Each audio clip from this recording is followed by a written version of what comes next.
Hello, everyone. Welcome to Backyard Musings, broadcasting live from Apple Valley, sunny Apple Valley. This is Steve. And this is Scott. And it is a beautiful day in the high desert. Yeah, it is. The pollen is slowly clearing off the desk. I'm not as bad today. Remember last month we talked about tribalism? We got some pushback on that. One person in particular.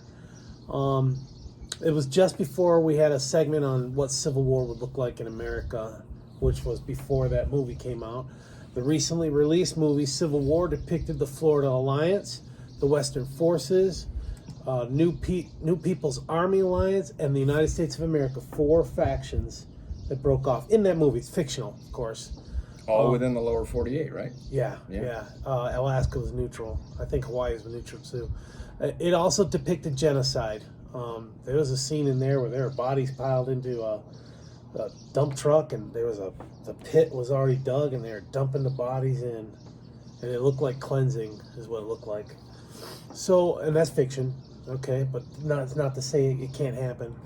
A Washington Post editor must have listened to us about that tribalism, because Karen Attiah, a Washington Post opinion columnist, argued, quote, that many will not survive, end quote, unless there's a shift in cultural and political systems in the country. She voiced this opinion on X, referencing Gaza.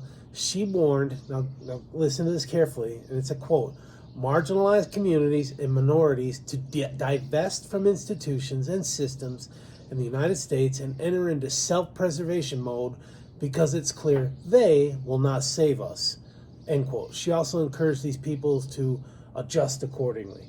Does that sound like tribalism? Like break out into little parts? It does, but I mean I don't agree with that statement at all. No, I don't agree with it either. It's the radical left, where trying to ideology. What's that?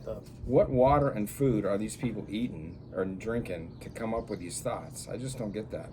I mean, I don't see that in my America, and I don't. I mean it.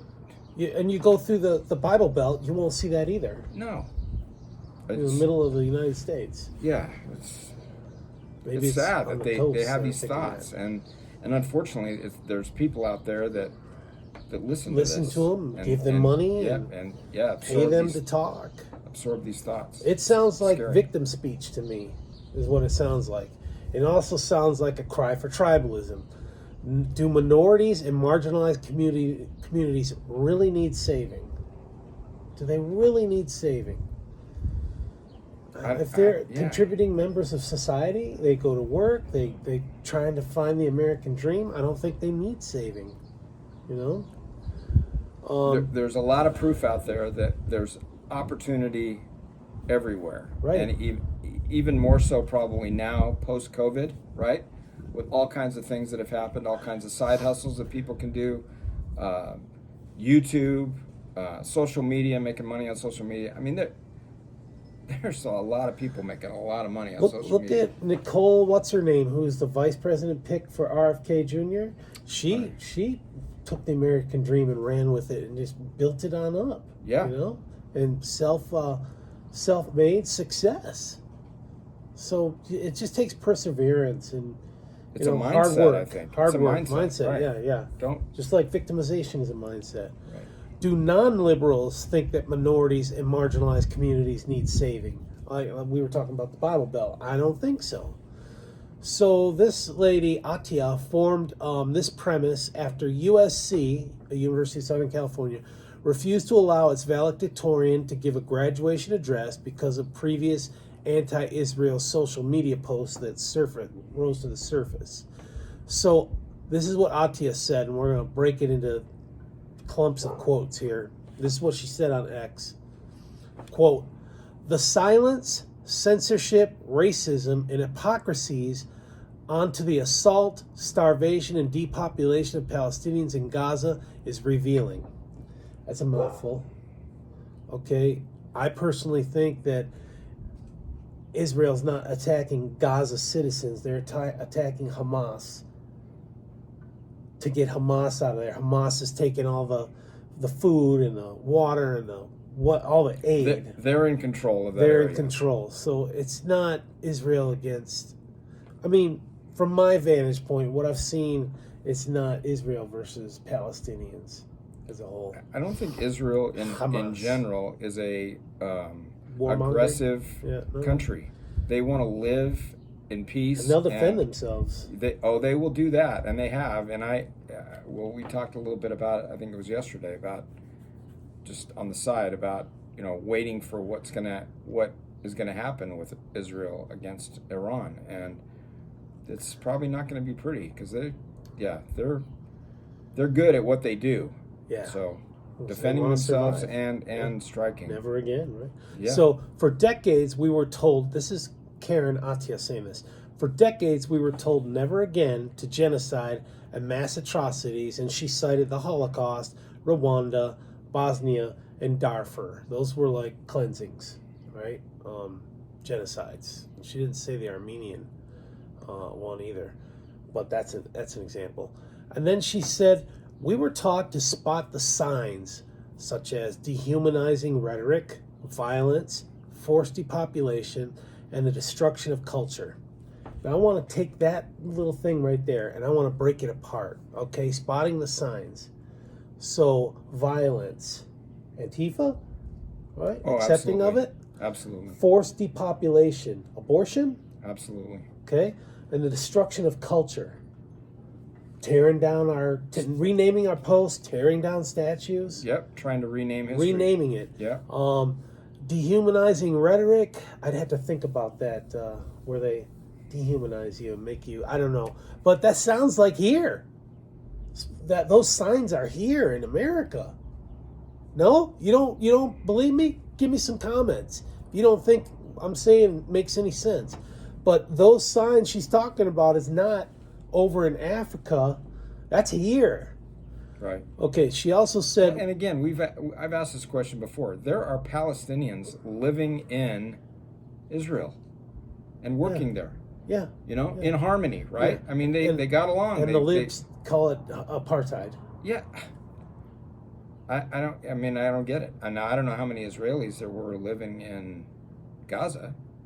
Maybe there were a few. I don't know. I mean, because of that war in the 70s, they conceded the West Bank, which is 2,300 square miles, and Gaza, which is much smaller. I don't know why they split those two apart, but maybe because there was a concentration of Palestinians there. But within the Jewish state, there's those locations. Which tells me that they've tried to live in harmony. Yeah. For the most part. So just quit raining rockets down on them, so they don't have to use their Iron Dome. Leave them alone. Right? So this girl Karen also said, this woman, we were told to speak out and act. That's what she's saying. All right.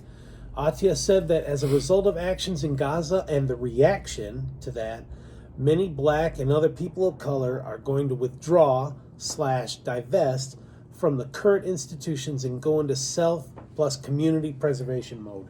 That's tribalism. And she's predicting that that's what's going to happen. And so what are they going to do? How far is that going to go? Are they going to have an all-black Walmart?